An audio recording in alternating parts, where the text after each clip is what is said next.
저 요트 정면에 조명탄을 띄워요.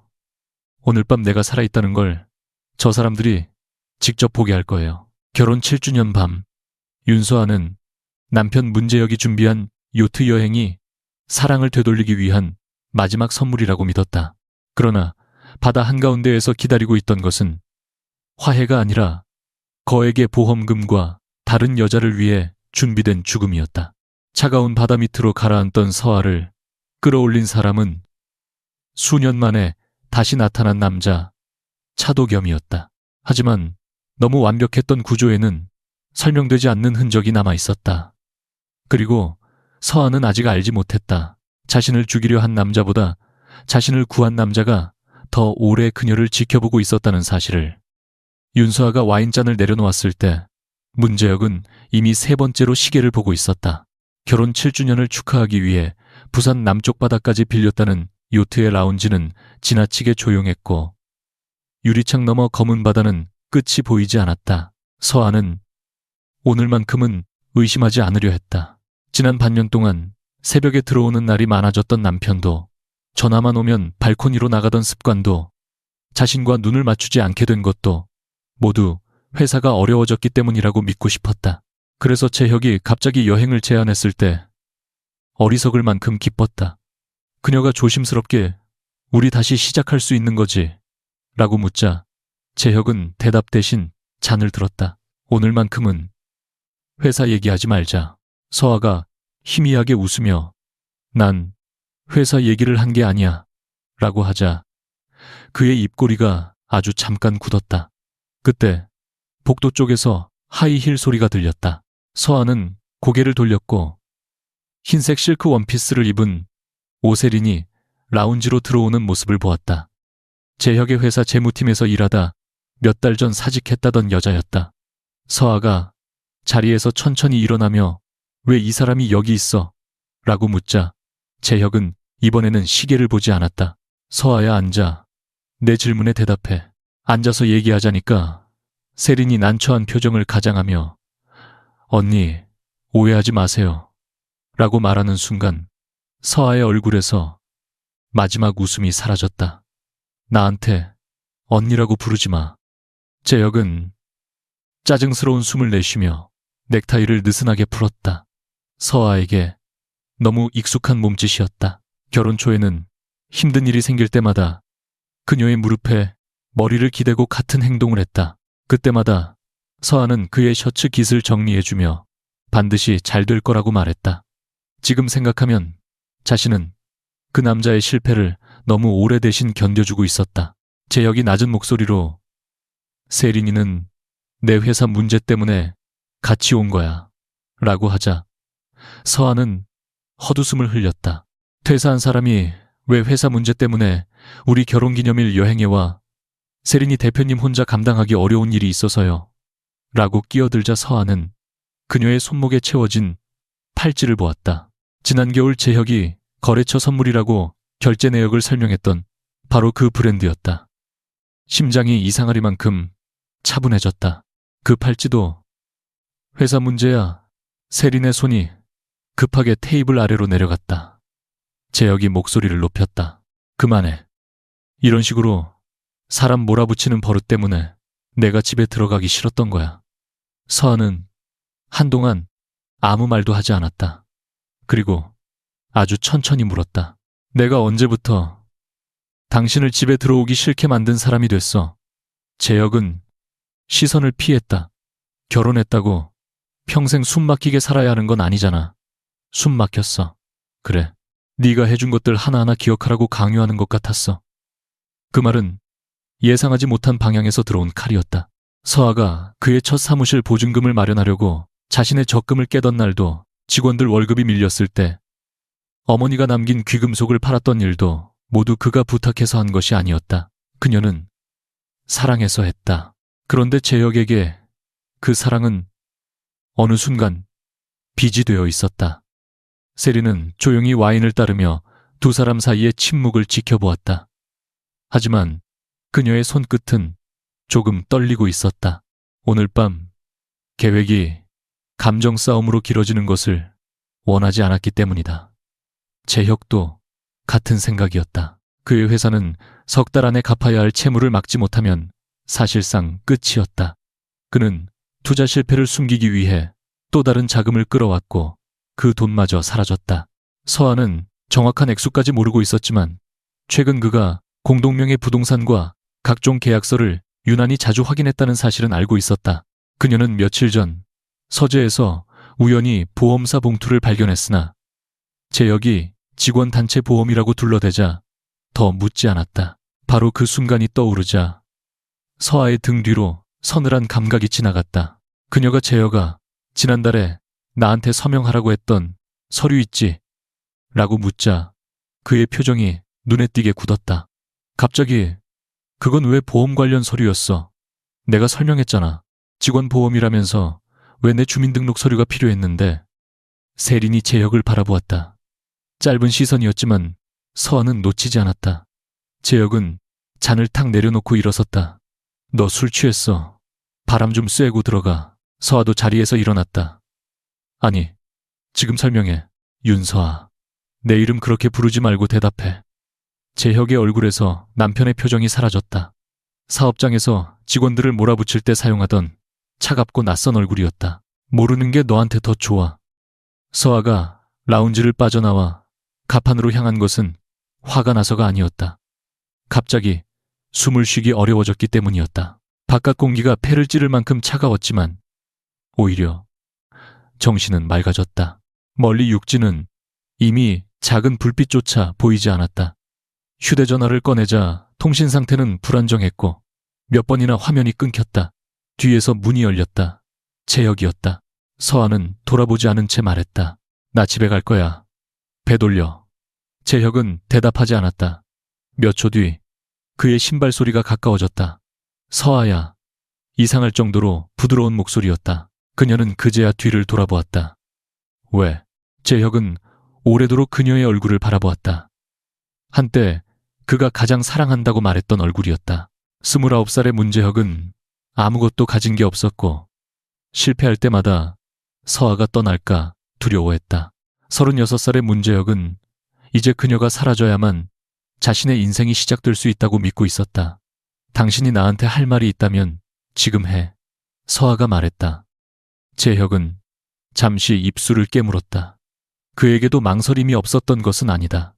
하지만 인간은 한번 자신의 비겁함을 정당화하기 시작하면 다음 선택은 점점 쉬워진다. 그는 이미 수개월 동안 자신에게 말했다. 서아가 아니었다면 회사가 이렇게 되지 않았을 거라고. 서아가 자신의 자존심을 망가뜨렸다고. 자신은 살아남아야 한다고. 그리고 마침내 그는 낮게 말했다. 미안하다. 서아가 눈썹을 찌푸렸다. 뭐가 제역의 손이 그녀의 어깨에 닿았다. 그냥 전부.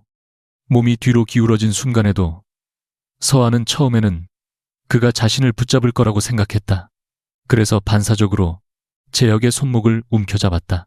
하지만 그 손이 자신을 끌어당기는 대신 손가락을 하나씩 떼어내기 시작했을 때 서아는 비로소 그의 의도를 이해했다. 문제역. 목소리가 떨렸다. 뭐 하는 거야? 그의 눈동자가 흔들렸다. 그러나 손에는 힘이 들어갔다. 제여가, 나 떨어져. 미안해. 나 수영 못하는 거 알잖아. 그 한마디에 그의 얼굴이 일그러졌다. 서아는 마지막까지 그 안에서 남편을 찾았다.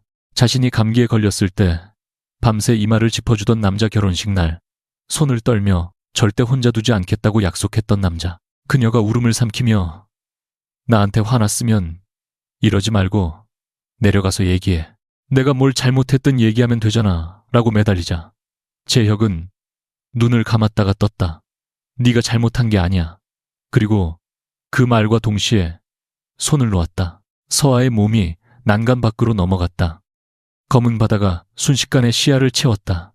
그녀가 마지막으로 본 것은 난간 위에 선 제혁의 얼굴과 그 뒤로 나타난 세린이었다. 세린은 입을 틀어막고 있었지만 달려오지 않았다. 차가운 물이 몸을 삼켰다. 바다는 소리가 없는 곳이라고 생각했지만 실제로는 그렇지 않았다. 물이 귀 안으로 밀려드는 소리, 심장이 터질 듯 뛰는 소리, 자신의 손이 허공을 휘젓는 둔탁한 진동이 모두 머릿속을 때렸다. 서아는 위가 어디인지조차 구분하지 못했다. 구명조끼도 없었다. 두꺼운 원피스가 물을 먹으며 다리를 끌어내렸다. 숨을 참으려 했지만 공포 때문에 폐가 먼저 반응했다. 그 순간 이상하게도 어머니의 얼굴이 떠올랐다. 아버지가 다른 여자와 떠나던 날 17살의 서아는 울고 있는 어머니에게 왜 진작 헤어지지 않았느냐고 물었다. 어머니는 웃으며 말했다. 조금만 더 잘하면 돌아올 줄 알았다고. 서아는 평생 자신은 그렇게 살지 않겠다고 다짐했다. 그런데 자신도 똑같았다. 재혁이 거짓말할 때마다 이유를 만들어 주었고 차갑게 굴 때마다 힘들어서 그렇다고 믿었다. 사랑을 지키는 것과 자신을 버리는 일을 구분하지 못했다. 물속에서 눈물이 나는지는 알 수 없었다. 서아의 손끝에서 마지막 힘이 빠져나가던 순간 그녀는 처음으로 재혁에게 살려달라고 기도하지 않았다. 단 하나의 생각만 떠올랐다. 살고 싶다. 그 남자를 위해서가 아니라 자기 자신을 위해서. 바로 그때 멀리서 강한 빛이 물 위를 훑었다. 수면 위에서 굉음이 가까워지고 있었다. 검은 기체 한 대가 낮게 선회했고 아래쪽 탐조등이 바다를 가르며 움직였다. 열 신호 확인했습니다. 우현 30도. 헤드셋을 낀 대원이 소리치자 뒤쪽에 서 있던 차도겸의 손이 굳었다. 평소라면 어떤 비상 상황에서도 목소리 하나 흔들리지 않는 남자였다. 대한민국 굴지의 방산과 정밀기계 사업을 운영하는 차명그룹의 실질적 총괄 38의 차도겸은 수천억 규모의 계약 앞에서도 눈썹 하나 움직이지 않는 것으로 유명했다. 그러나 모니터에 잠깐 나타났다가 사라지는 작은 열점을 바라보는 그의 눈에는 살기가 아니라 공포가 있었다. 고도 더 낮춰. 조종사가 대표님, 해면과 너무 가깝습니다. 라고 경고하자 도겸은 즉시 말했다. 안전 범위 안에서 최대한 낮춰. 구조팀 내려. 한 대원이 시간을 확인하며 보고했다. 대상자 추락. 시각 22, 시 17분 42초. 현재 4분 경과. 도겸의 턱이 굳었다. 기록 계속해. 구조대원이 와이어를 타고 내려갔고 탐조등이 한 지점에 멈췄다. 몇 초 뒤 무전에서 발견했습니다라는 외침이 터졌다. 도겸은 그제야 감고 있던 주먹을 폈다. 손바닥에 손톱 자국이 깊게 남아 있었다. 서아가 눈을 떴을 때 가장 먼저 보인 것은 회색 천장이었다. 이어서 귀를 찢는 회전익 소리와 마스크 너머로 들어오는 차가운 산소가 느껴졌다. 그녀는 자신이 아직 물속에 있다고 착각해 몸을 일으키려 했다. 놔요. 놔줘. 의료요원이 그녀의 어깨를 잡고 괜찮습니다. 구조됐어요. 지금 헬기 아닙니다라고 진정시키려 했지만 서아는 손을 뿌리쳤다.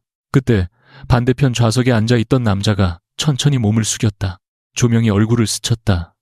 서아의 움직임이 멈췄다. 차도겸 이름이 입 밖으로 나오자 남자의 눈이 아주 미세하게 흔들렸다. 10여 년 전 그녀의 기억에서 사라졌다고 생각했던 얼굴이었다. 도겸은 대답 대신 자신의 재킷을 벗어 그녀의 어깨에 덮으려 했다. 서아가 본능적으로 몸을 뒤로 빼자 그의 손이 멈췄다. 그는 재킷을 옆에 내려놓고 말했다. 내가 안 건드릴게. 서아는 마스크를 붙잡은 채 거칠게 숨을 들이켰다. 여기가 어디야? 부산 남쪽 해상. 어떻게 나를 찾았어? 도겸이 대답하기 직전 앞쪽 대원이 헤드셋을 누르며 말했다. 블루메르호가 예상 항로에서 이탈합니다. 북서쪽으로 방향 전환 중입니다. 서아의 눈동자가 얼어붙었다. 블루메르. 자신이 제역과 타고 왔던 요트 이름이었다. 그녀는 도겸을 바라보았다. 자신은 아직 그에게 배 이름을 말한 적이 없었다. 도겸 역시 자신이 실수했다는 사실을 알아차렸다. 그러나 그보다 먼저 서아가 창가로 몸을 돌렸다. 멀리 아래쪽 어둠 속에서 요트의 불빛이 보였다. 갑판 뒤편에 두 사람이 서 있었다. 거리가 멀어 얼굴은 보이지 않았지만 서아는 알아볼 수 있었다. 제역과 세린이었다. 그리고 테이블 위에는 병 하나와 두 개의 잔이 놓여 있었다. 세린이 무언가를 말하자 재혁이 잔을 들었다. 자신이 죽었다고 믿은 지 10여 분도 지나지 않아 그들은 축배를 들고 있었다. 서아의 손끝이 다시 떨리기 시작했다. 바다가 무서워서가 아니었다. 자신이 사랑했던 7년이 저 두 개의 유리잔보다 가벼웠다는 사실 때문이었다. 도겸이 낮게 말했다. 보지마. 서아가 천천히 고개를 돌렸다. 왜 지금 네가 감당할 필요 없어. 순간 그녀의 표정이 달라졌다. 조금 전까지 구조를 기다리던 여자가 아니었다. 내가 뭘 감당할지는 내가 정해. 도겸은 입을 다물었다.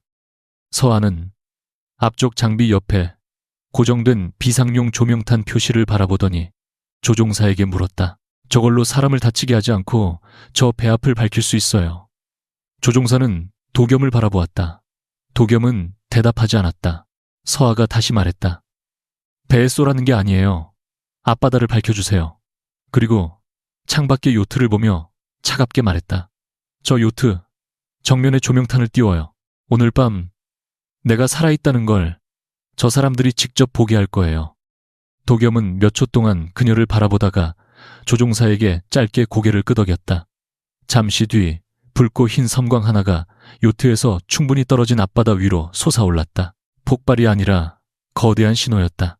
칠흑 같은 해상이 순간 나처럼 밝혀졌고 요트 갑판 위에 재혁과 세린이 동시에 고개를 들었다. 헬기가 그들의 시야를 가로질러 천천히 방향을 틀었다. 탐조등이 직접 사람을 겨누지 않은 채 수면을 비추었고 그 빛 속에서 서아가 창가 가까이 앉아있는 모습이 잠깐 드러났다. 재혁의 손에서 샴페인 잔이 떨어졌다. 세린은 한 걸음 뒤로 물러나다 의자에 부딪혔다. 서아는 그 광경을 끝까지 바라보았다. 이상하게도 통쾌하지 않았다. 가슴 안쪽이 텅 빈 것 같았다. 다만 한 가지는 확실했다. 오늘 밤 죽은 것은 윤서아가 아니었다. 남편의 거짓말을 사랑이라는 이름으로 계속 덮어주던 여자였다. 그녀가 눈을 감자 도겸은 무심코 손을 뻗었다가 중간에서 멈췄다. 서아는 그것을 보지 못했다. 대신 의료요원이 다른 대원에게 조용히 묻는 목소리가 들렸다. 우리가 처음 블루메르호를 추적하기 시작한 시간이 몇 시였죠? 대원은 무심코 대답했다. 20시 40분쯤이요. 대표님 지시가 그때 내려왔으니까. 서아의 눈이 다시 떠졌다. 그녀가 바다에 떨어지기 1시간도 더 전이었다. 도겸은 즉시 대원을 바라보았다. 너무 늦었다. 서아도 들었다. 그녀는 천천히 산소 마스크를 내렸다. 창밖의 불빛이 얼굴 절반을 스쳐 지나갔다. 차도겸. 목소리는 작았지만 헬기 안에 누구도 듣지 못할 수 없는 냉기가 있었다. 도겸이 그녀를 바라보았다. 나한테 거짓말하지 마. 그는 아무 말도 하지 않았다. 서아가 한 번 더 물었다. 당신은 내가 저 바다에 빠지기 전부터 그 배를 보고 있었어. 조종석의 계기음만 짧게 울렸다. 도겸은 오랫동안 준비했던 수많은 말을 떠올렸다. 그녀를 지키고 싶었다는 말. 자신이 확실한 증거가 필요했다고 변명하는 말. 조금만 늦었어도 직접 배에 올라갈 생각이었다는 말. 그러나 지금 어느 것도 입 밖으로 꺼낼 수 없었다. 서아의 눈빛에는 재혁을 바라볼 때와는 다른 종류의 공포가 생겨나고 있었다. 그것은 배신당한 사람의 공포가 아니라 자신을 구한 사람조차 믿어서는 안 될지도 모른다는 깨달음이었다. 도겸은 결국 한마디만 했다. 서울에 도착하면 전부 설명할게. 서아는 천천히 고개를 저었다. 그 말 오늘 남편한테도 들었어. 모르는 게 나한테 더 좋다고. 도겸의 얼굴이 굳었다. 서아는 다시 창밖을 보았다. 멀어지는 요트와 검은 바다 사이에서 붉은 조명탄의 잔광이 천천히 사라지고 있었다. 그리고 그녀는 처음으로 확신했다. 오늘 밤 자신이 빠져나온 것은 바다 하나가 아니었다. 또 다른 훨씬 깊은 비밀의 입구가 그녀 앞에 열리고 있었다.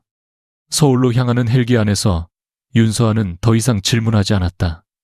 차도겸 역시 설명을 강요하지 않았다. 다만 그녀의 젖은 머리카락 끝에서 떨어지는 물방울이 담요 위에 작은 얼룩을 만들 때마다 그의 시선이 그곳에 머물렀다가 다시 창밖으로 돌아갔다.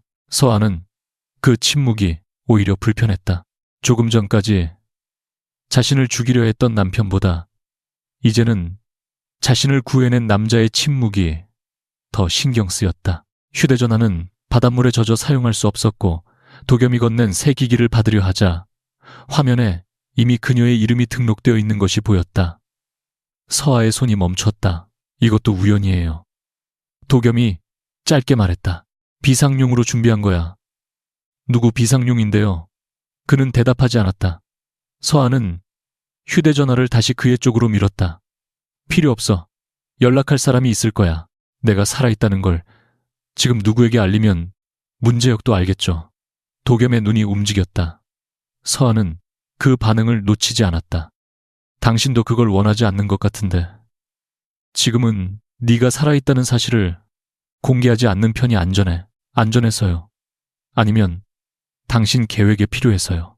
도겸이 천천히 숨을 내쉬었다. 서아야, 내 이름 부르지 마요. 적어도 설명하기 전까지는. 그 말 뒤로 헬기아는 다시 조용해졌다. 하지만 서아는 이미 결정을 내리고 있었다. 남편에게도 도겸에게도 자신의 다음 움직임을 맡기지 않겠다고. 도겸이 그녀를 데려간 곳은 병원이 아니라 서울 외곽에 있는 차명그룹의 보안 의료시설이었다. 외부 간판조차 없는 건물 안에는 의사와 간호사가 기다리고 있었고 서아가 들어서자 곧바로 체온과 산소 포화도 호흡 상태를 확인했다. 큰 외상은 없었지만 저체온 증상이 있었고 손목과 어깨에는 난간에 매달렸을 때 생긴 멍이 번지고 있었다. 의사는 최소 하루 정도는 안정이 필요하다고 설명했지만 서아는 고개를 저었다. 오늘 있었던 일부터 정리해야 해요. 도겸이 옆에서 의사 말부터 들어라고 하자 그녀가 즉시 쏘아붙였다. 내 몸이에요. 그래서 더 쉬라는 거야. 그 말도 당신이 결정할 건 아니고요. 의사가 난처하게 두 사람을 번갈아 보았다. 도겸은 잠시 입술을 다문 뒤 물러났다. 알겠어. 네가 결정해. 짧은 말이었지만 그에게는 익숙하지 않은 양보였다. 서아는 진료를 마친 뒤 준비된 객실로 들어갔다. 넓은 방에는 새 옷과 세면도구 충전기까지 가지런히 놓여 있었다. 자신의 사이즈와 평소 사용하는 브랜드까지 정확했다. 그녀는 한동안 옷장을 바라보다가 문을 닫았다. 누군가 자신을 세심하게 배려했다고 생각하면 고마워야 했다. 그런데 지금은 그 세심함이 감시처럼 느껴졌다. 도겸이 언제부터 자신의 생활을 이렇게 자세히 알고 있었는지 생각하자 바닷물보다 차가운 감각이 목덜미를 타고 내려갔다. 욕실에서 물소리가 들린 것은 새벽 3시가 넘어서였다. 서아는 세수를 하려고 수도꼭지를 틀었을 뿐이었다. 그러나 물줄기가 세면대에 부딪히는 순간 검은 바다가 눈앞으로 밀려왔다. 갑판 위 제역의 얼굴 손가락을 하나씩 떼어내던 손패를 찢던 바닷물이 한꺼번에 되살아났다. 그녀는 급하게 수도를 잠그려 했지만 손이 미끄러졌다. 숨이 가빠졌다. 아니야. 스스로에게 말했지만 목소리가 나오지 않았다. 바닥에 주저앉은 채 젖은 손을 가슴에 얹었다. 문 밖에서 발소리가 들렸다. 서아야. 도겸이었다. 그녀는 대답하지 못했다. 문고리가 움직였다가 멈췄다. 문 안 열게. 안으로 안 들어갈게. 그의 목소리가 낮게 들렸다. 내 말만 들어. 지금 거긴 바다가 아니야. 바닥을 손으로 만져봐. 차가운 타일이지. 서아의 손끝이 바닥을 짚었다. 숨을 천천히 쉬어. 네가 문을 열라고 할 때까지 난 여기 있을게. 그녀는 몇 번이나 숨을 들이마셨다가 실패했다. 도겸은 같은 말을 반복하지 않았다. 단지 밖에 있었다. 시간이 얼마나 흘렀는지 알 수 없었다. 결국 서아가 문을 조금 열자 도겸은 바닥에 기대 앉아 있었다. 그는 그녀를 보자마자 일어나려 했지만 서아가 고개를 저었다. 그대로 있어요. 도겸은 움직이지 않았다. 두 사람은 문 하나를 사이에 두고 앉았다. 서아는 그 순간 아주 잠깐 안도했다. 그리고 그 안도감 때문에 오히려 자신이 더 두려워졌다. 다음 날 아침 문재혁은 세상에서 가장 비통한 남편의 얼굴을 하고 있었다.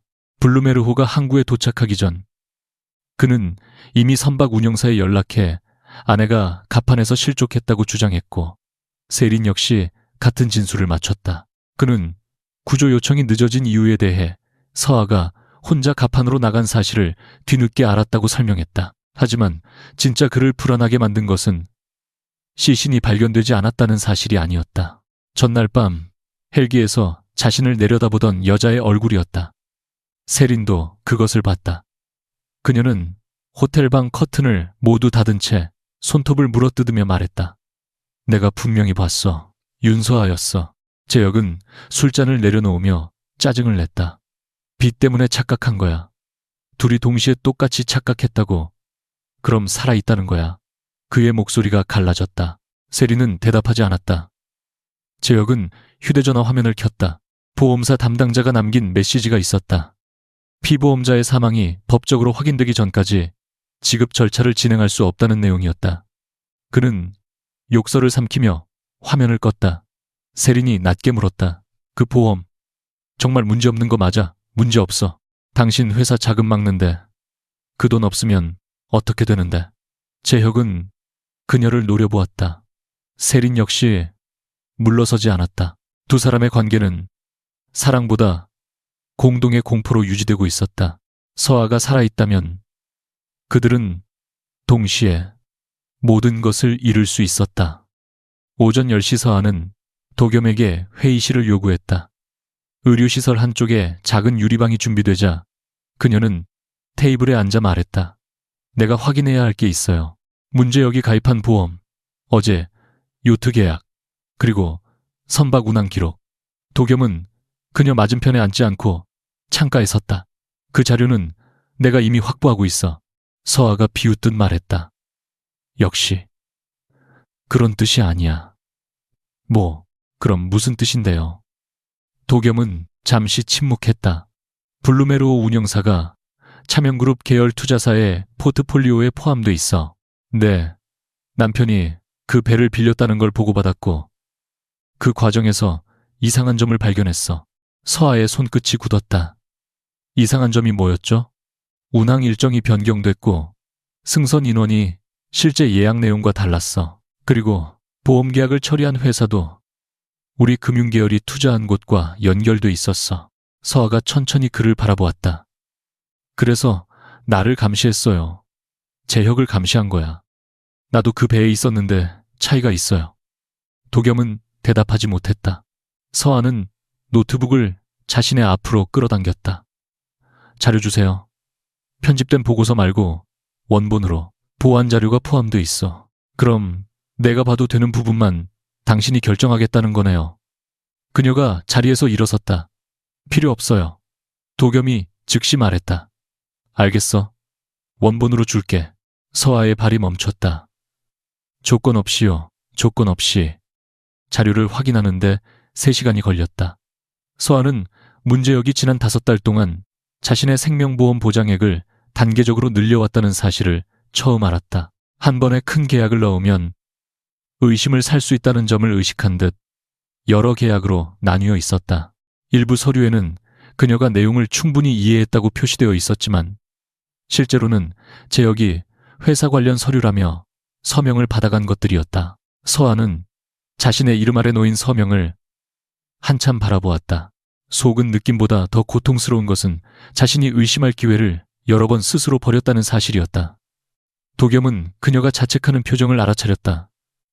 그 말에 서아가 고개를 들었다. 그 말 하지 마요. 사실이니까. 나는 다 봤어요.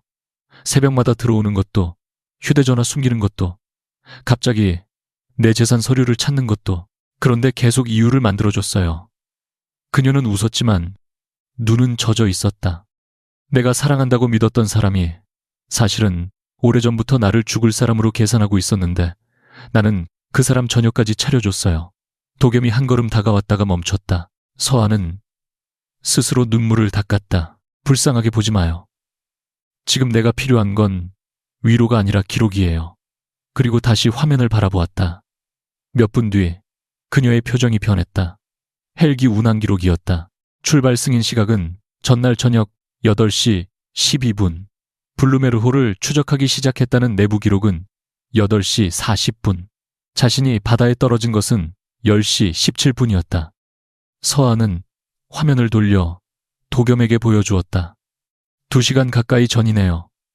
도겸의 얼굴에는 놀란 기색이 없었다. 그것만으로 충분한 대답이었다. 당신은 처음에 배 계약이 이상해서 확인했다고 했죠. 그런데 왜 헬기까지 띄웠어요? 가능한 위험에 대비하려고. 무슨 위험인지 모르는데 구조팀까지 태우고요. 도겸의 눈빛이 어두워졌다. 서아는 계속 말했다. 그리고 어제 대원이 추락 시각을 초 단위로 알고 있었어요. 그냥 우연히 지켜본 게 아니잖아. 존댓말이 무너졌다. 도겸은 그것이 오히려 그녀의 분노가 더 깊어졌다는 신호임을 알았다. 서아야, 지금 내가 말할 수 있는 건 제혁이 위험하다고 판단했다는 것뿐이야. 판단만 했어, 그래. 확신은 없었고.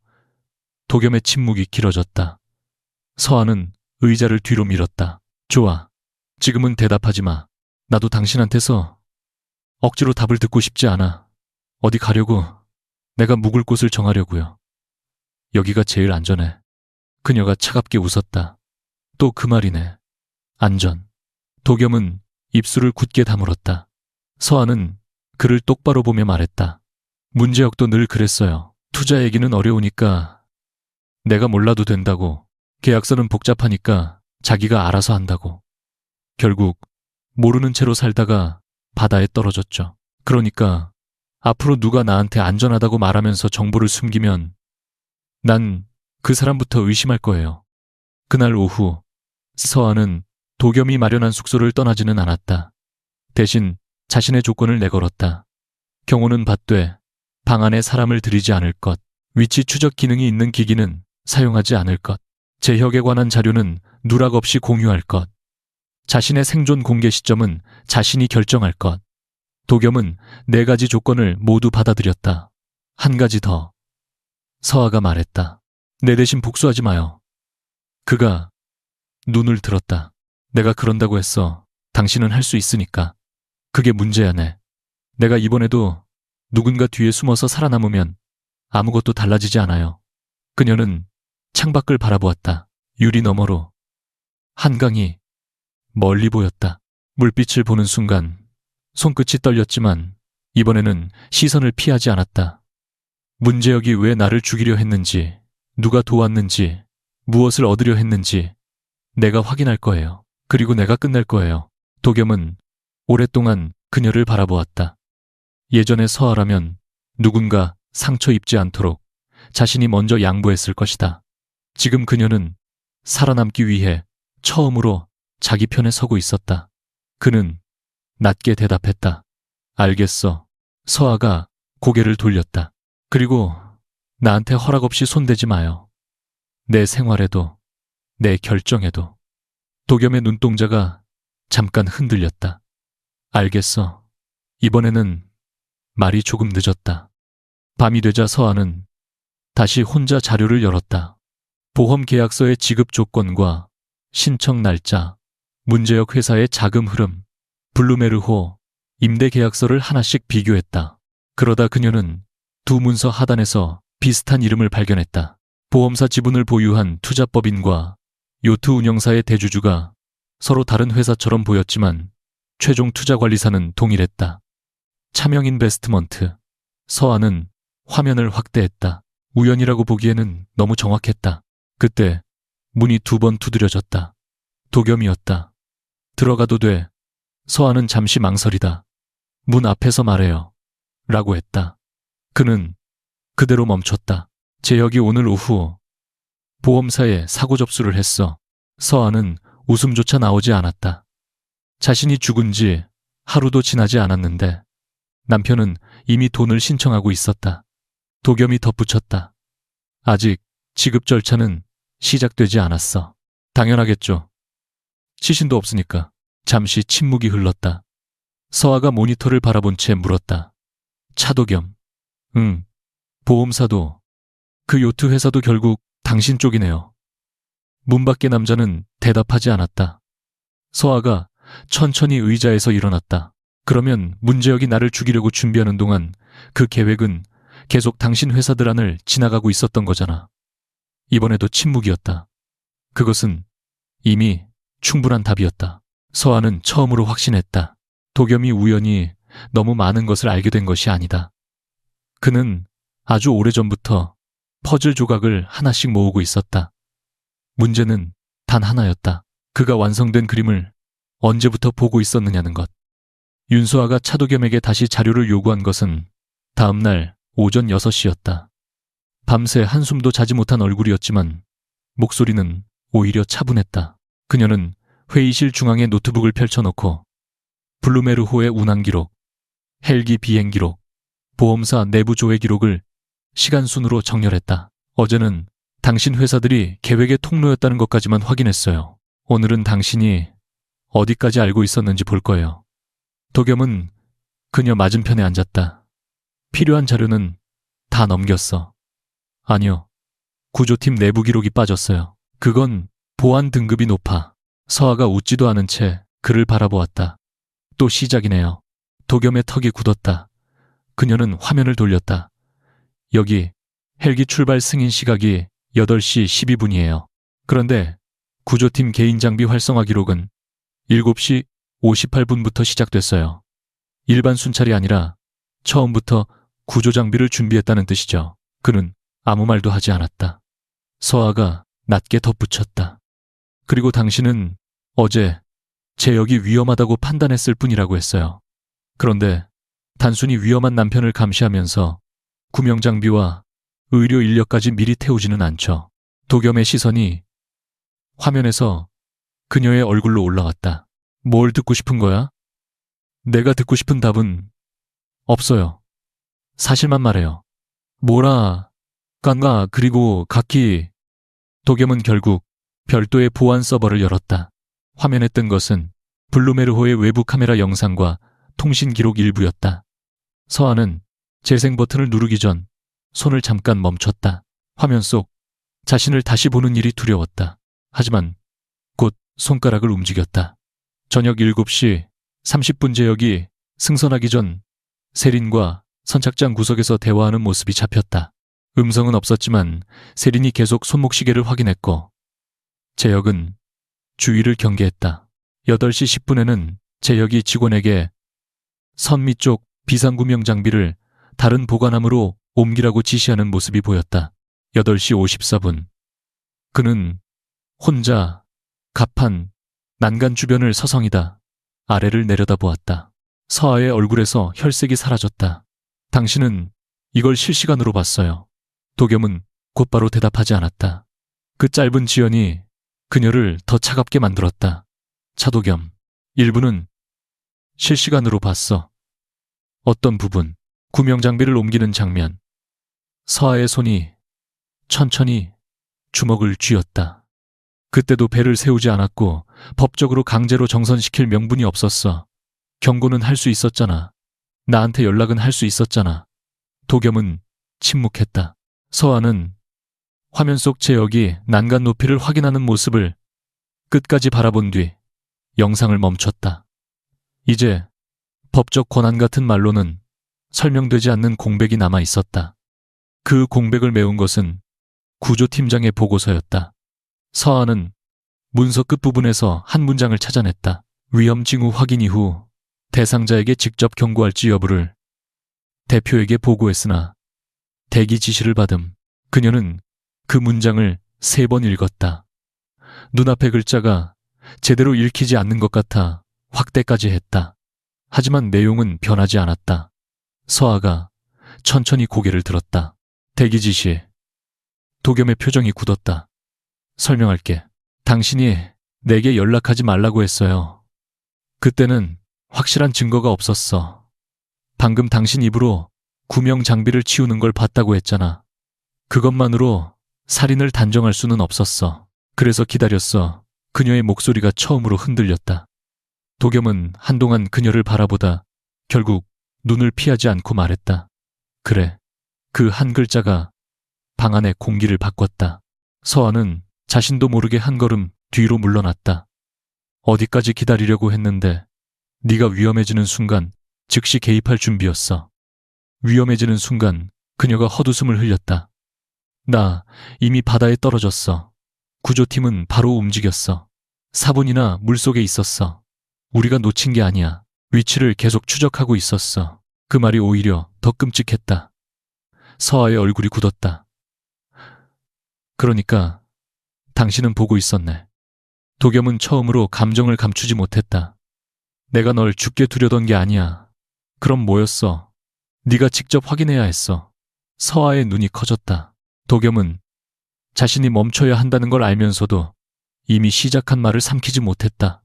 내가 그 전에 나타나서 제역이 위험하다고 말했으면 넌 믿지 않았을 거야. 오히려 그 사람한테 돌아가서 왜 그런 짓을 했냐고 물었겠지.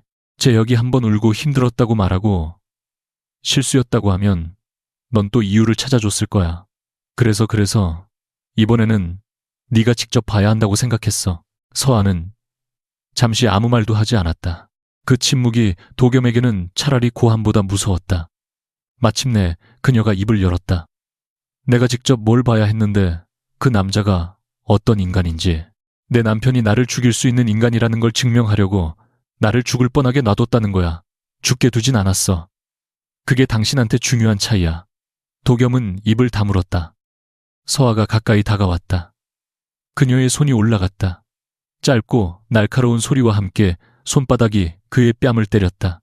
도겸은 피하지 않았다. 서아의 눈에서는 눈물이 떨어지지 않았다. 오히려 그래서 더 처참했다. 문제역은 내 목숨을 돈으로 계산했어. 당신은 내 목숨을 교훈으로 계산했네. 도겸의 뺨에 붉은 흔적이 남았다. 그러나 그는 손을 올리지 않았다. 서아가 뒤로 물러서며 말했다. 당신이 나를 언제부터 지켜봤는지도 말해. 서아야, 이번에도 숨기면 난 지금 바로 나갈 거야. 도겸의 눈이 흔들렸다. 그는 아주 오래 묻어둔 기억을 꺼내듯 천천히 말했다. 네가 22이던 때부터. 서아가 눈썹을 찌푸렸다. 우리가 마지막으로 만난 뒤부터 처음에는 연락처만 알아봤어. 잘 지내는지 궁금해서. 그러다 네가 재혁이랑 결혼한다는 걸 알았고 그 뒤로는 멈추려고 했어. 그런데 못 멈췄고. 그래, 도겸은 인정했다. 변명하지 않는 것이 지금 할 수 있는 유일한 일이었다. 재혁의 회사가 급격하게 빚을 늘리기 시작했을 때 다시 조사했어.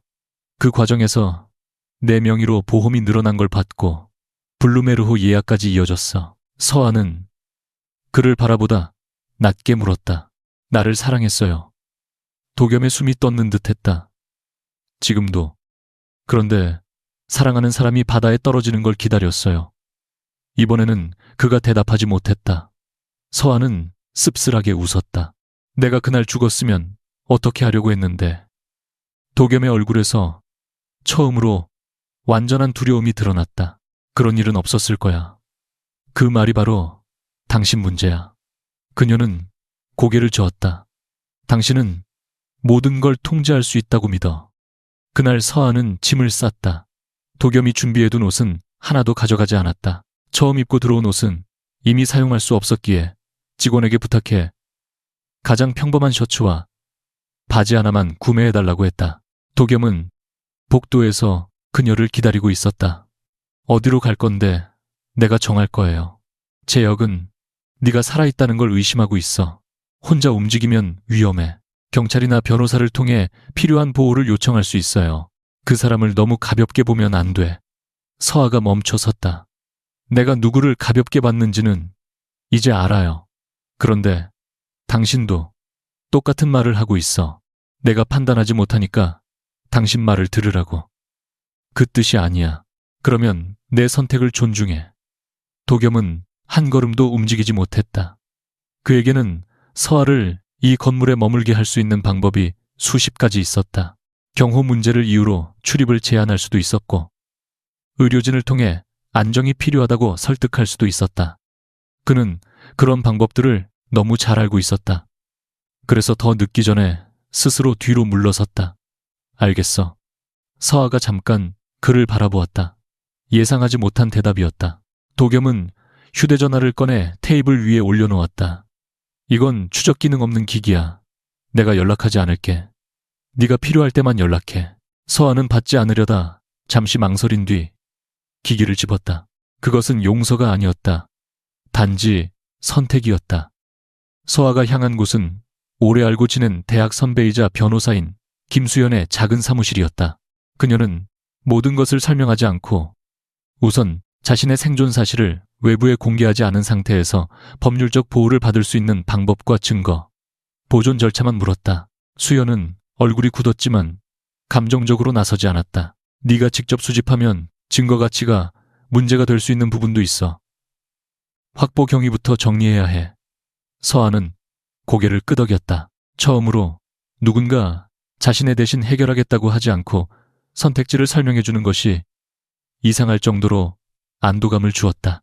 그녀는 블루메르호의 운항 데이터가 회사 서버에 남아있다는 사실을 말했고 수현은 정식 절차를 통해 보존 요청을 준비하겠다고 했다. 그 순간 서아의 휴대전화에 모르는 번호로 메시지가 왔다. 재혁이었다. 새 번호를 어떻게 알아낸 것인지 순간 심장이 얼어붙었지만 내용을 읽자 곧 이유를 짐작했다. 그는 예전부터 사용하던 공동 이메일 계정으로 연락을 남긴 것이었다. 서아야, 살아있으면 연락해. 내가 다 설명할게. 사고였어. 단 한 줄도 미안하다는 말은 없었다. 그녀는 답하지 않았다.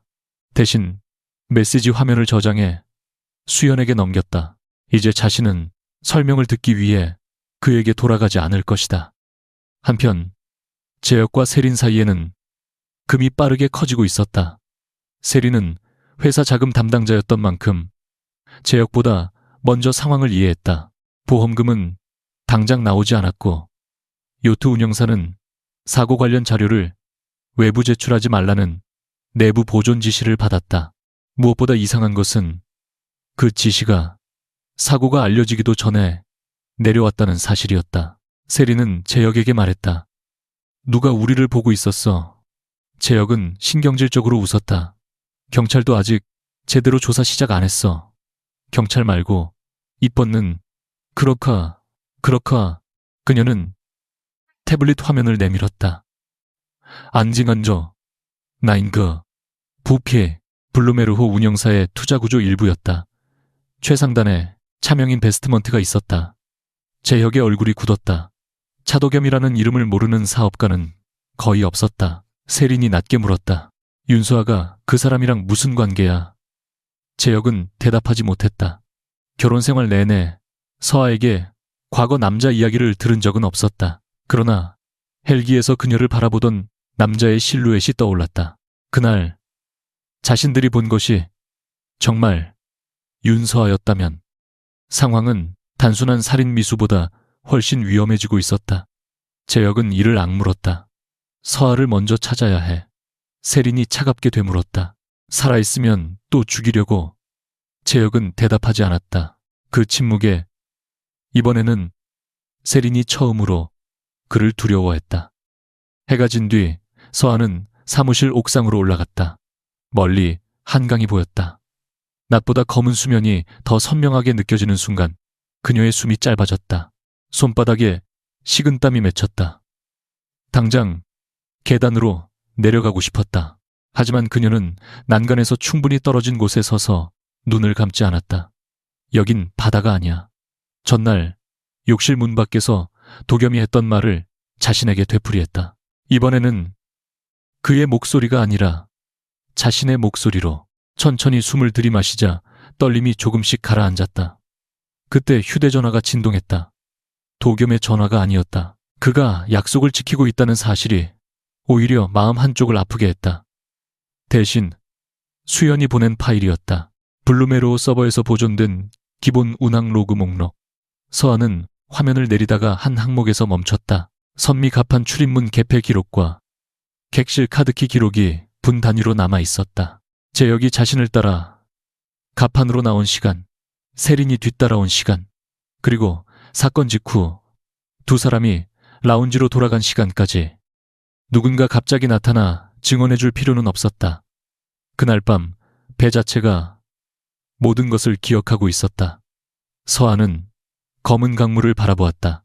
문재혁이 자신의 죽음을 완벽하게 만들기 위해 고른 호화 요트가 오히려 그의 거짓말을 가장 정확하게 기록한 증인이 되어 있었다. 같은 시각 도겸은 비어버린 의료시설 객실에 혼자 서 있었다. 직원이 서아가 사용했던 담요를 치우려 하자 그는 잠시 바라보다 그냥 두라고 했다. 책상 위에는 서아가 확인하지 못한 마지막 자료 하나가 놓여 있었다. 재혁이 블루메르호를 예약하기 일주일 전 세린과 나눈 통화 분석 기록이었다. 직접적인 살해 계획은 아니었지만 보험금 지급 시점과 실종 처리 가능성을 논의한 정황이 포함되어 있었다. 그것까지 확인했다면 서아는 더 분명히 알았을 것이다.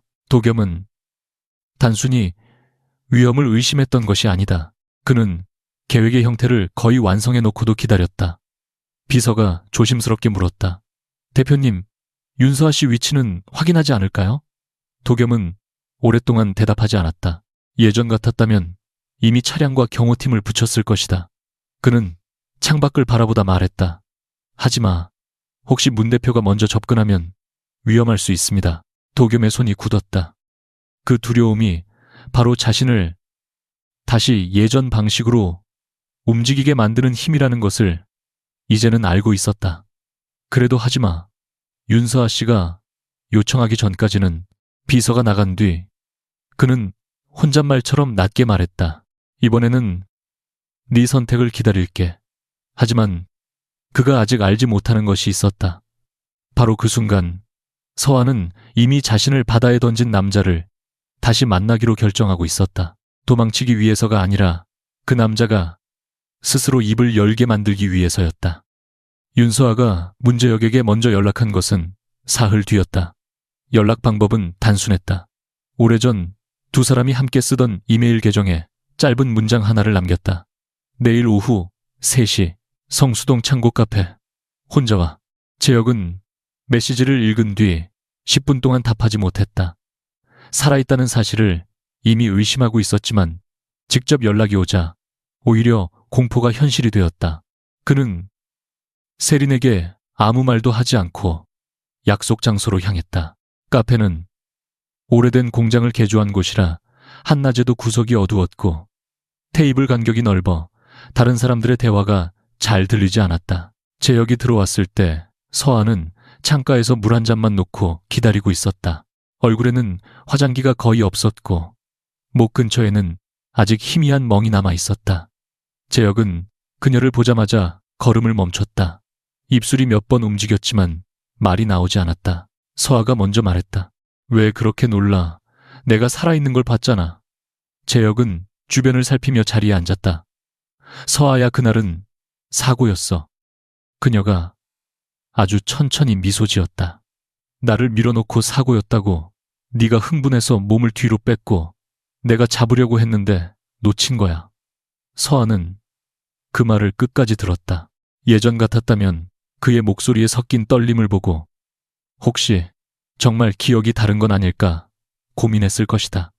지금은 달랐다. 좋아. 그럼 그렇게 주장해.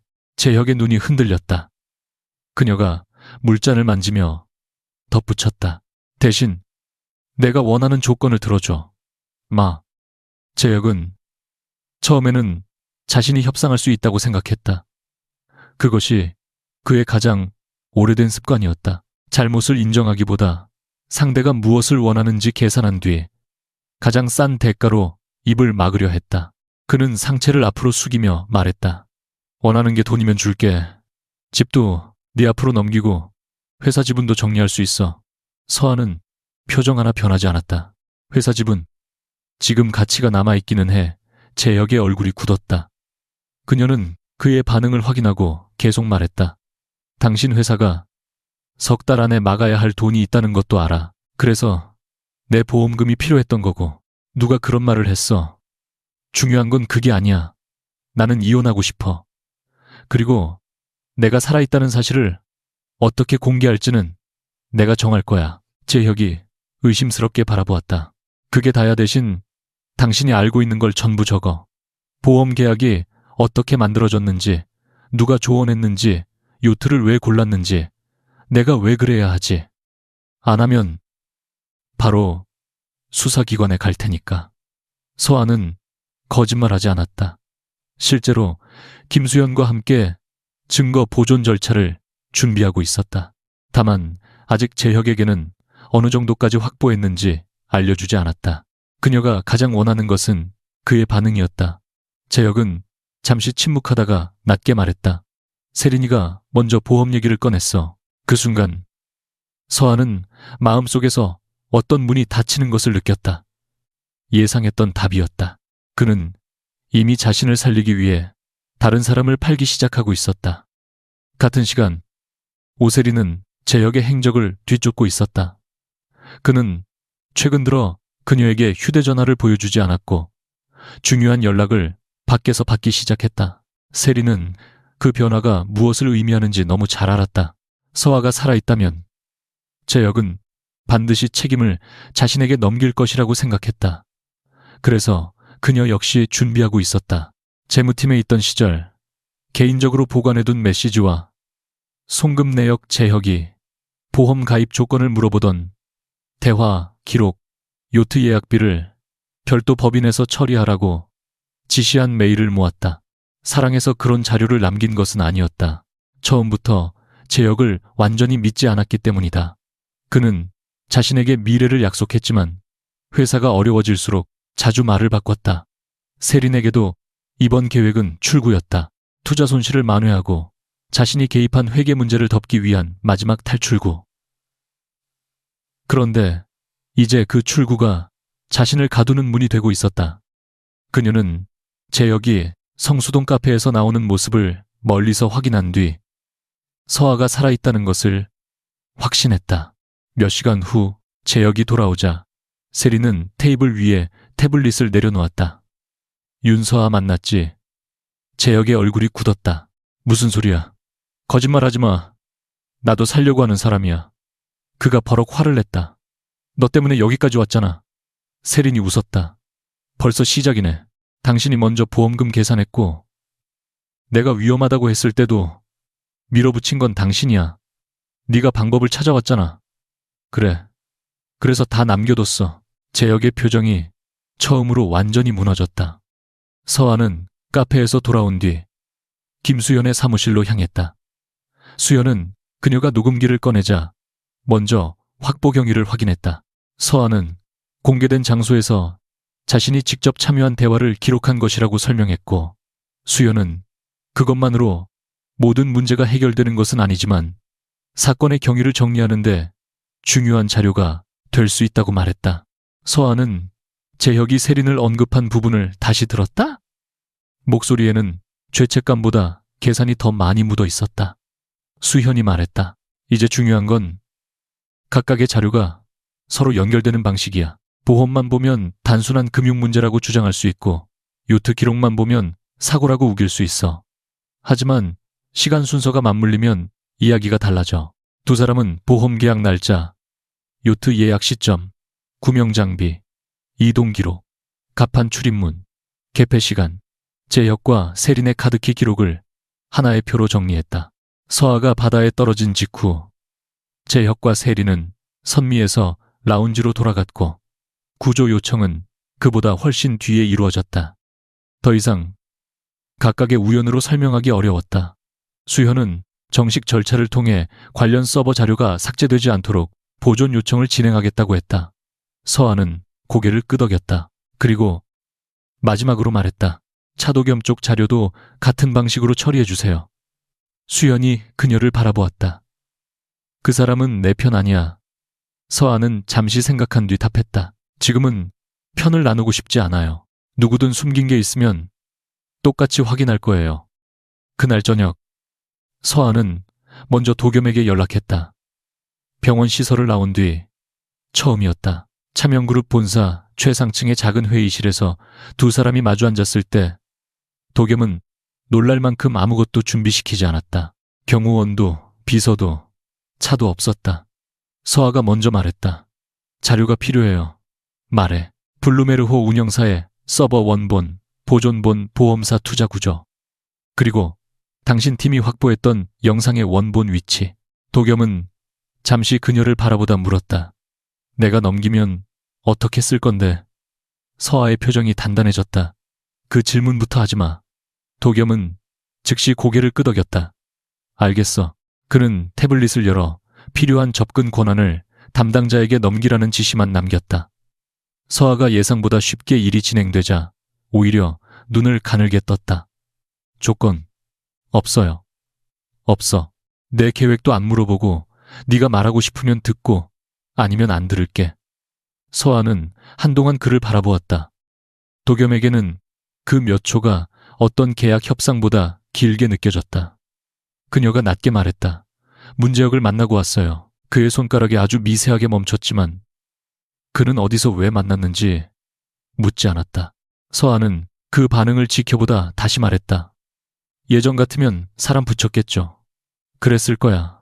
지금은 도겸은 숨을 내쉬었다. 그러면 다시 널 잃을 테니까. 서아가 차갑게 말했다. 나를 얻은 적도 없어요. 예, 그는 고개를 숙였다. 맞아. 처음으로 변명 없는 인정이었다. 도겸이 넘긴 기업 구조 자료를 확인하면서 두 번째 퍼즐이 맞춰졌다. 블루메르호 운영사는 차명 인베스트먼트가 직접 소유한 회사가 아니었다. 여러 단계의 투자사를 거친 포트폴리오 기업이었다. 보험 계약을 처리한 회사 역시 다른 경로를 통해 같은 투자 관리망 안에 있었다. 그래서 재혁은 두 회사가 하나의 시스템에서 위험 거래로 포착될 가능성을 생각하지 못했다.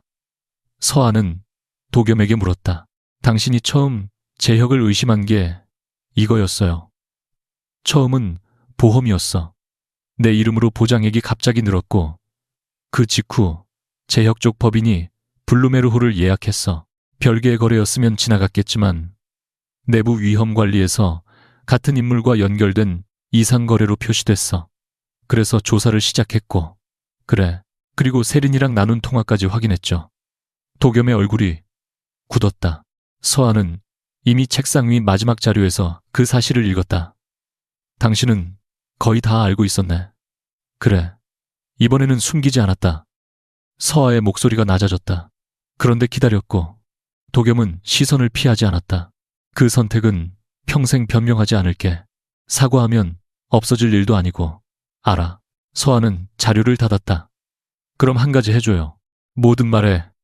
이번 일에서 빠져요. 도겸의 눈이 흔들렸다. 무슨 뜻이야? 문제역을 압박하지도 말고 회사 자금줄을 막지도 말고 사람을 보내지도 마요. 내가 요청하기 전에는 아무것도 하지 마. 그는 쉽게 대답하지 못했다.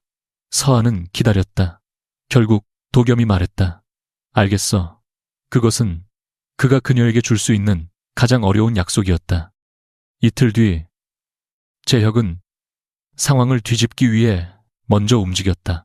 세린과 나눈 대화 기록이 자신에게 불리하다는 것을 알게 된 그는 회사 내부에 세린이 자금을 유용했고 보험 계약도 그녀가 독단적으로 처리했다는 이야기를 퍼뜨렸다. 세린은 즉시 반격했다.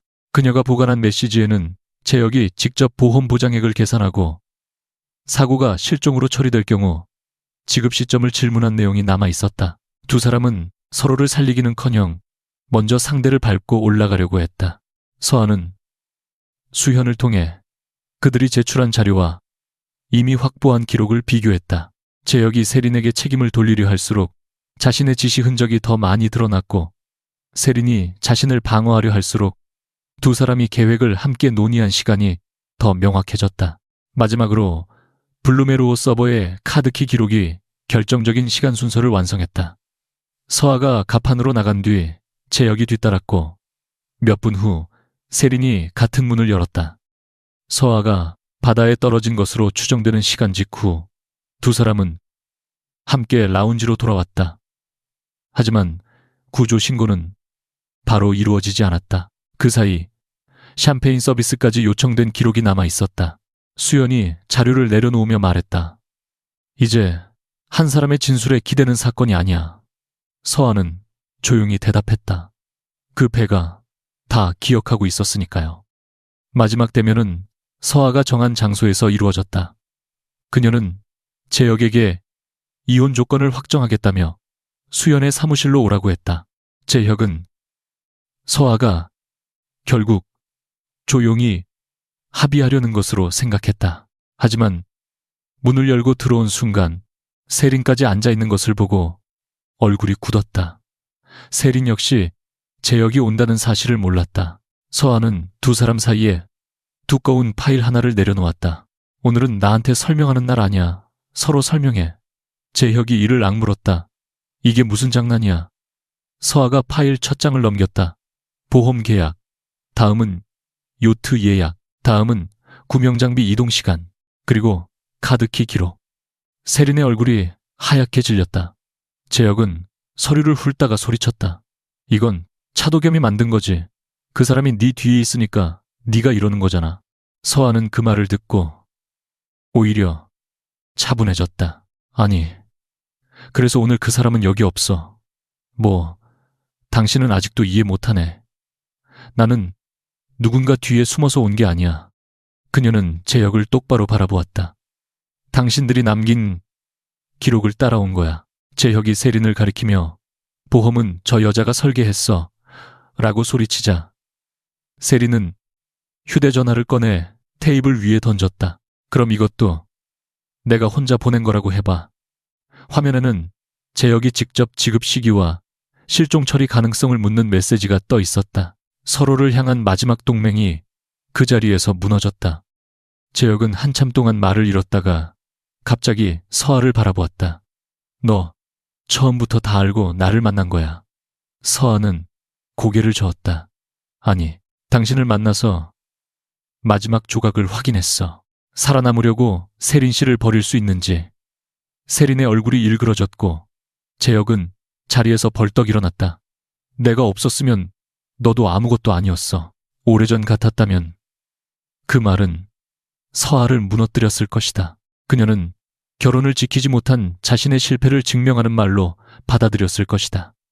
하지만 지금은 이상할 만큼 아무 감정도 일어나지 않았다. 반대야. 그녀가 말했다. 당신 옆에 있으면서 내가 나를 아무것도 아닌 사람으로 만들었어. 재혁의 눈이 흔들렸다. 보험금도 못 받을 거야. 그 회사가 누구 쪽인지 알아서 아는. 잠시 그를 바라보다 조용히 웃었다. 이제 알았나 보네. 재혁은 그제야 자신이 선택한 보험사와 요트 운영사의 투자 구조가 차도겸의 그룹과 연결되어 있다는 사실을 완전히 이해했다. 자신이 완벽하다고 믿었던 계획은 시작부터 다른 사람의 시스템 안을 통과하고 있었다. 그러나 서아는 그의 공포를 즐기지 않았다. 그녀는 파일을 수연에게 넘겼다. 준비한 절차대로 진행해주세요. 그리고 자리에서 일어났다. 재혁이 다급하게 불렀다. 서아야, 잠깐만. 그녀는 뒤돌아보지 않았다. 처음으로 그의 설명을 끝까지 들을 필요가 없었다. 건물 밖으로 나온 서아는 계단 앞에서 잠시 멈췄다. 손이 떨리고 있었다. 방금 전까지 침착했던 것이 거짓말처럼 무릎에 힘이 빠졌다. 멀리 도로 위로 빗물이 흐르는 모습만 봐도 검은 바다가 떠올랐다. 그녀는 벽에 손을 짚고 숨을 골랐다. 그때 길 건너편에 검은 차 한 대가 보였다. 도겸의 차와 비슷해 순간 몸이 굳었지만 곧 다른 차량이라는 것을 알았다. 그는 오지 않았다. 정말 약속을 지킨 것이다.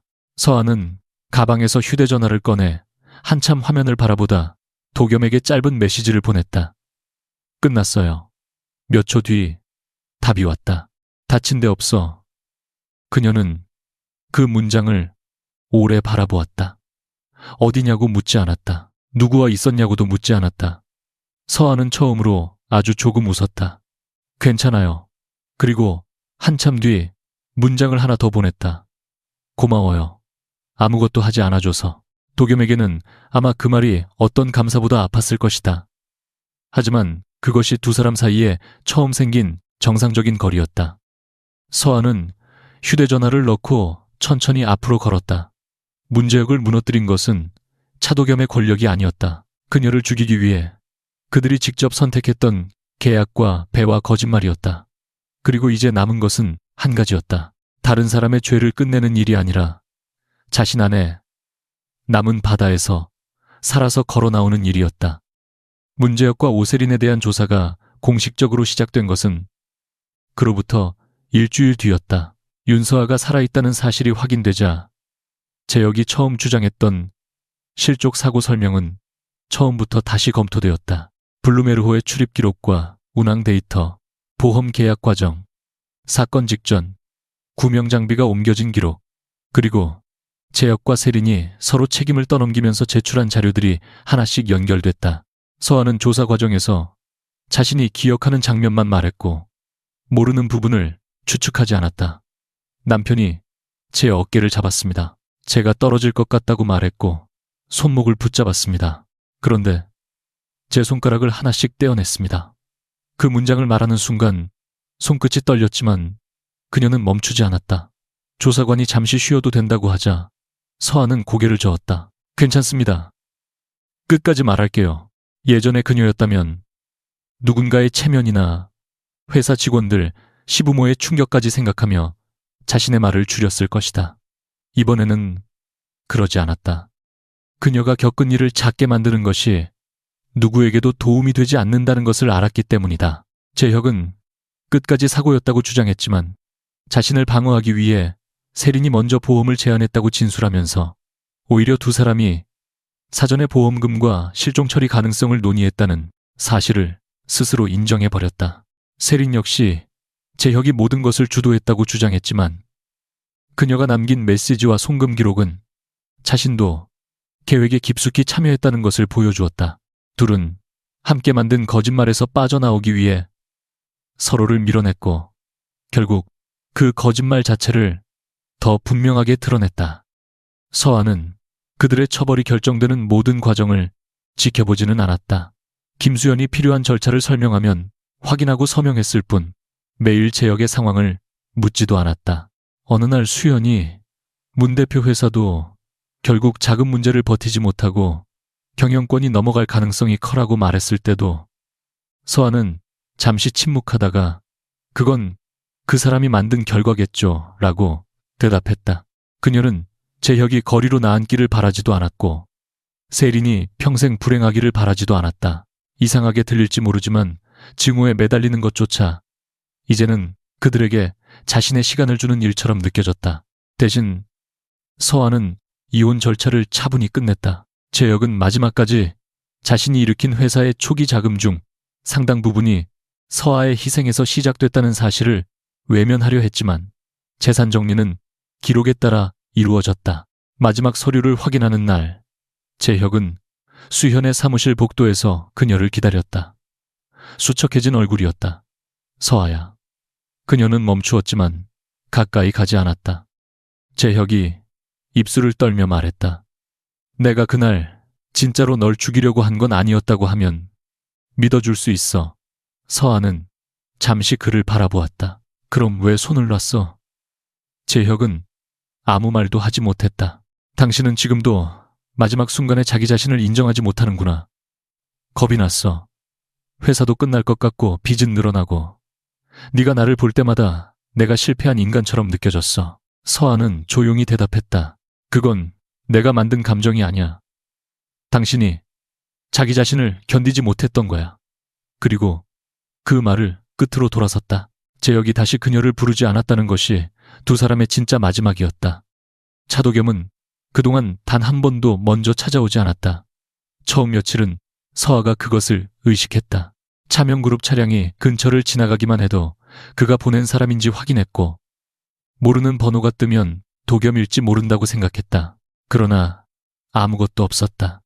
위치를 묻는 연락도 경호원을 붙였다는 통보도 자신이 해결해주겠다는 메시지도 오지 않았다. 대신 한 달쯤 지난 뒤 변호사를 통해 두꺼운 봉투 하나가 전달됐다.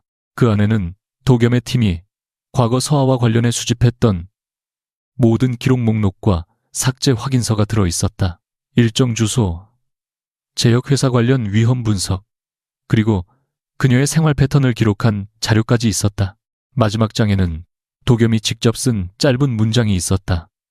네가 알지 못하는 곳에서 너를 지켜보는 일이 사랑이라고 생각했다. 이제는 아니라고 안다. 서아는 그 문장을 오래 바라보았다. 마음이 풀린 것은 아니었다.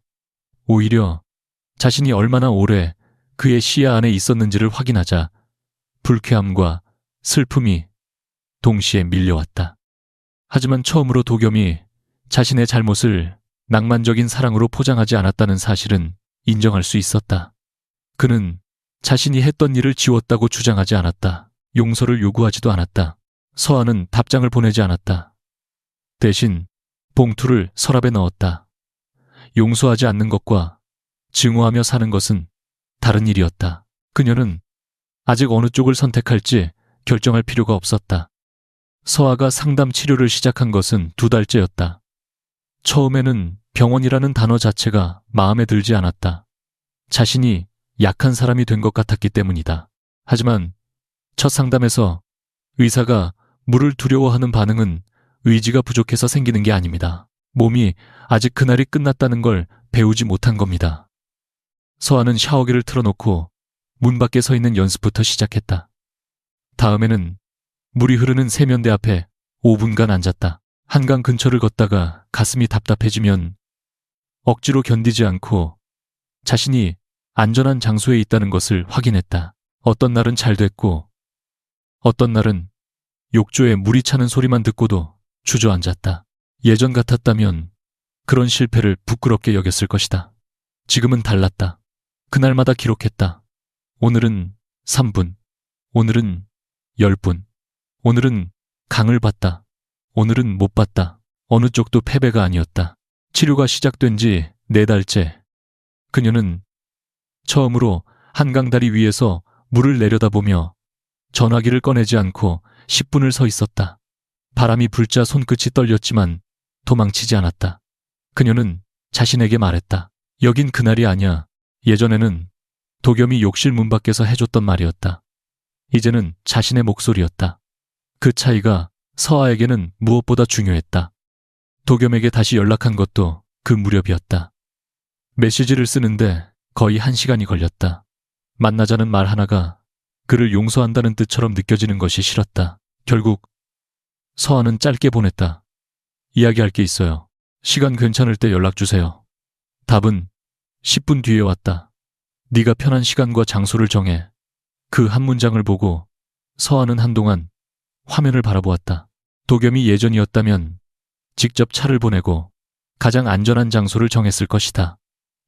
두 사람은 며칠 뒤 한남동의 조용한 카페에서 만났다. 도겸은 먼저 와 있었지만 그녀가 들어서자 다가오지 않았다.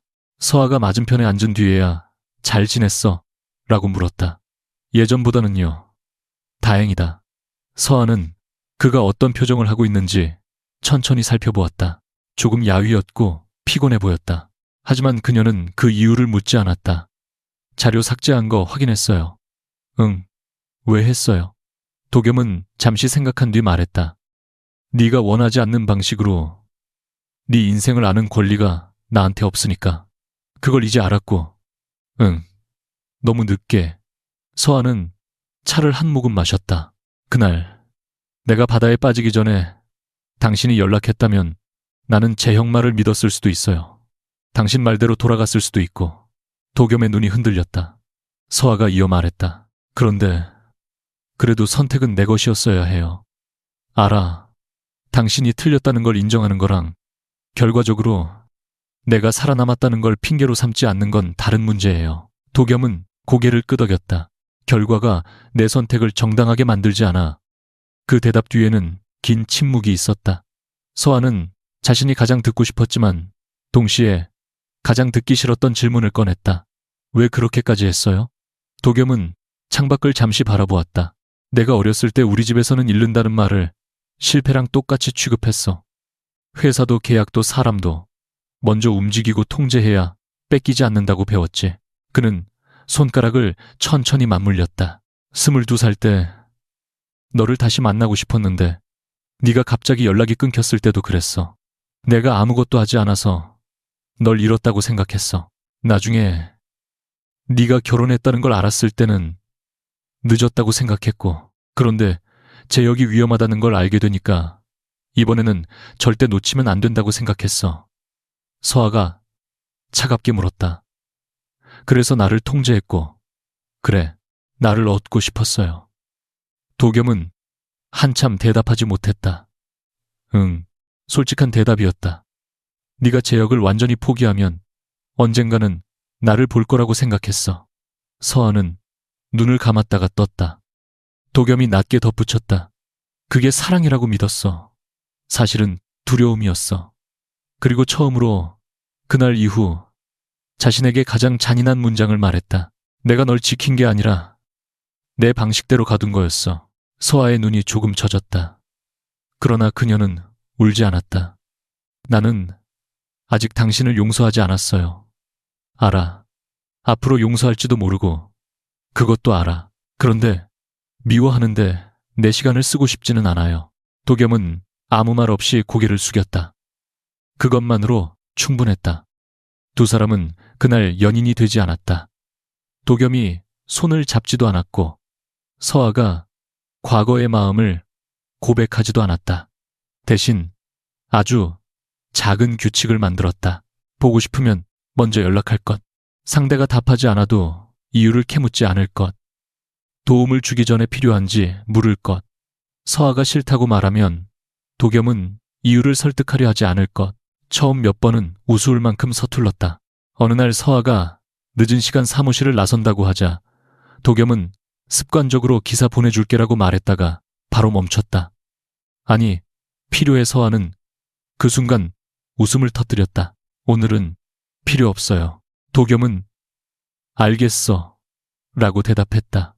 또 다른 날 서아가 상담 후 힘들다고 말하자 그는 무엇을 해결해야 하는지 묻지 않았다. 대신 전화하고 있을까 아니면 혼자 있고 싶어 라고 물었다. 서아는 전화를 선택했다. 두 사람은 30분 동안 거의 아무 말도 하지 않았다. 예전의 도겸이라면 침묵을 불안해했을 것이다. 지금은 기다렸다. 그런 날들이 쌓였다. 서아는 사랑이 거대한 구출 장면이나 무조건적인 희생만으로 증명되는 것이 아니라는 사실을 처음 배우고 있었다. 도겸 역시 사랑하는 사람에게 필요한 것은 자신이 가진 모든 권력이 아니라 때로는 한 발 물러설 수 있는 능력이라는 것을 배우고 있었다.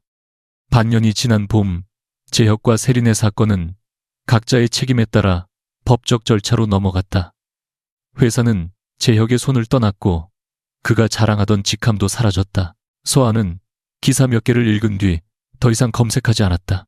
그녀에게 더 중요한 일이 생겼기 때문이다. 예전에 그만두었던 일을 다시 시작하기로 했다. 재혁의 사업을 돕느라 포기했던 브랜드 전략 분야였다. 처음에는 작은 프로젝트부터 맡았고 자신의 이름으로 계약서에 서명할 때마다 묘한 감정을 느꼈다. 과거에는 누군가의 성공을 위해 자신의 능력을 사용하는 것이 사랑이라고 생각했다. 이제는 자신의 삶을 위해 일하는 것이 누군가를 덜 사랑한다는 뜻이 아니라는 것을 알았다. 어느 날 상담사는 그녀에게 다음 목표가 있느냐고 물었다. 서아는 잠시 고민하다가 말했다. 바다를 보고 싶어요. 말한 뒤 자신도 놀랐다. 상담사는 웃지 않았다. 누구와 가고 싶습니까? 질문을 받은 순간 가장 먼저 떠오른 얼굴이 있었다. 하지만 서아는 바로 대답하지 않았다. 이것만큼은 두려움을 피하기 위한 선택인지 정말 원하는 선택인지 확인하고 싶었다. 며칠을 고민한 끝에 그녀는 도겸에게 전화했다. 이번 주말 시간 있어요. 그가 잠시 말을 잃었다. 있어. 부산에 같이 갈래요. 이번에는 침묵이 더 길었다. 도겸이 조심스럽게 물었다. 괜찮겠어? 서아는 창밖을 보며 말했다. 괜찮은지 확인하러 가는 거예요. 그들이 도착한 곳은 사건이 있었던 바다가 아니었다. 서아가 직접 고른 부산의 조용한 해안 산책로였다. 바다는 햇빛을 받아 눈이 부실 만큼 밝았고 멀리 작은 배들이 천천히 움직였다. 물냄새가 코끝에 닿는 순간 서아의 심장이 빨라졌다. 발이 멈췄다. 도겸이 반사적으로 손을 뻗으려다가 멈췄다. 그는 아무 말도 하지 않았다. 서아는 그 손을 바라보았다. 손끝이 조금 떨리고 있었다. 자신보다 도겸이 더 긴장한 것 같아 처음으로 웃음이 났다. 잡아도 돼요. 그가 눈을 들었다. 정말 내가 말했잖아요. 도겸은 천천히 그녀의 손을 잡았다. 세게 쥐지 않았다. 서아가 언제든 놓을 수 있을 만큼만. 두 사람은 한동안 그렇게 바다를 바라보았다. 파도가 방파제에 부딪히는 소리에 서아의 숨이 몇 번 짧아졌지만 이번에는 검은 가판도 재혁의 얼굴도 떠오르지 않았다. 대신 자신을 구조하던 빛과 그 이후 수많은 밤을 견딘 자신의 모습이 떠올랐다. 도겸이 낮게 말했다. 힘들면 돌아가도 돼. 서아는 고개를 저었다. 아니요. 조금 더 있을래요. 그리고 한참 뒤 그의 손을 먼저 조금 더 단단히 잡았다. 도겸은 아무 말도 하지 않았다. 그가 침묵할 수 있게 되었다는 사실이 서아에게는 어떤 사랑 고백보다 선명했다. 해가 기울 무렵 두 사람은 해안 언덕 위 전망대까지 올라갔다. 아래로 펼쳐진 바다는 끝이 없었다. 서아는 난간에서 충분히 거리를 둔 채 서 있었다. 아직 가까이 다가갈 필요는 없었다. 도겸 역시 그녀 옆에서 같은 거리를 지켰다. 서아가 문득 물었다. 그날 헬기에서 내가 조명탄 쏘라고 했을 때 무슨 생각했어요? 도겸이 잠시 웃었다. 무서웠어. 내가 재혁 죽이라고 할까봐. 아니, 그는 고개를 저었다. 네가 살아남자마자 다시 누군가를 위해 네 인생을 쓰기 시작할까봐. 서아가 그를 바라보았다. 그런데 당신도 나를 자기 인생에 넣으려고 했잖아요. 그러니까 내가 제일 위험했지. 처음으로 두 사람 모두 웃었다. 웃음이 잦아든 뒤 서아는 바다로 시선을 돌렸다. 그날 나는 죽었다고 생각했어요. 그런데 지금 생각하면 죽은 건 내가 아니었던 것 같아요.